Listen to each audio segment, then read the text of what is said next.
Dear students, আশা করি তোমরা সকলে ভালো আছো।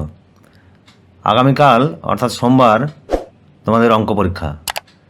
তাই অঙ্ক পরীক্ষায় উপপাদ্য এবং সম্পাদ্য কমন পাওয়াটা খুবই গুরুত্বপূর্ণ বিষয়। এর আগের ভিডিওগুলিতে আমি তোমাদেরকে 1 মার্কের 5টি সেট শেয়ার করেছি। তাই 1 মার্কের প্রশ্ন নিয়ে তোমাদের কোনো চিন্তার কারণ নেই। তাছাড়া 2 মার্ক বা অন্যান্য পাটিগণিত, বীজগণিত, ত্রিকোণমিতি, পরিমিতি, রাশিবিজ্ঞান সমস্ত অধ্যায়েরই গুরুত্বপূর্ণ সাজেশন আমি শেয়ার করছি। শেষ মুহূর্তে আমি তোমাদেরকে 3টি উপপাদ্য এবং 2টি সম্পাদ্য শেয়ার করছি, যেগুলি আগামীকাল তোমাদের পরীক্ষার জন্য খুবই গুরুত্বপূর্ণ হয়ে উঠবে। 3টি উপপাদ্যের মধ্যে প্রথম উপপাদ্যটি রয়েছে 32 উপপাদ্য।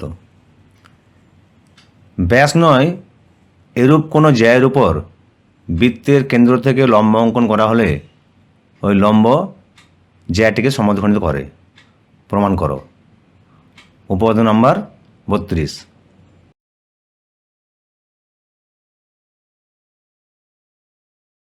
দ্বিতীয় গুরুত্বপূর্ণ উপপাদ্যটি রয়েছে তোমাদের 34 নম্বর উপপাদ্য। প্রমাণ করো বৃত্তের একটি বৃত্তচাপের দ্বারা গঠিত সম্মুখ কেন্দ্রস্থ কোণ ওই বৃত্তচাপের দ্বারা গঠিত যে কোনো বৃত্তস্থ কোণের দ্বিগুণ। এটি তোমাদের পাঠ্য বইয়ে 34 নম্বর উপপাদ্য।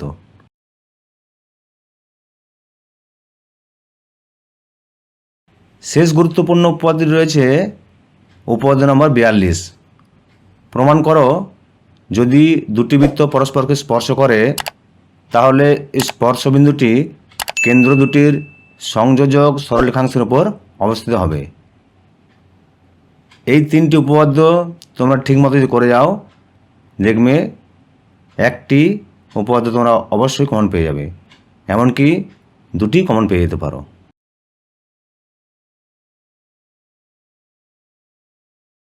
এরপরে আসছি আমরা সম্পাদ্য।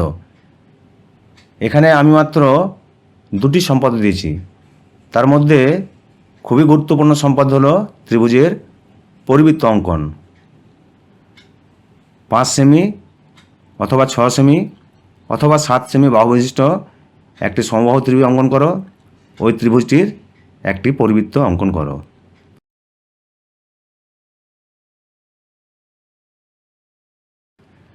তাছাড়া আরও একটি সম্পাদ্য দিয়েছি যেটিও সমানভাবে গুরুত্বপূর্ণ, সেটি হলো বৃত্তের বহিস্থ কোনো বিন্দু থেকে বৃত্তের উপর একটি অথবা 2টিও থাকতে পারে 2টি স্পর্শক অঙ্কন করো।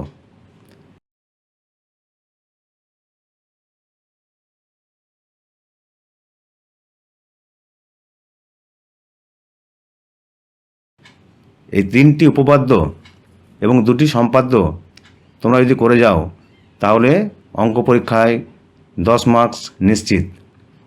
যদি ভিডিওটি ভালো লাগে তাহলে লাইক করবে, তোমাদের যে কোনো প্রশ্নের জন্য কমেন্ট বক্সে লিখে জানাবে, আর এই গুরুত্বপূর্ণ উপপাদ্য সম্পাদ্যগুলি তোমাদের বন্ধুদেরকেও শেয়ার করে দেবে। ধন্যবাদ।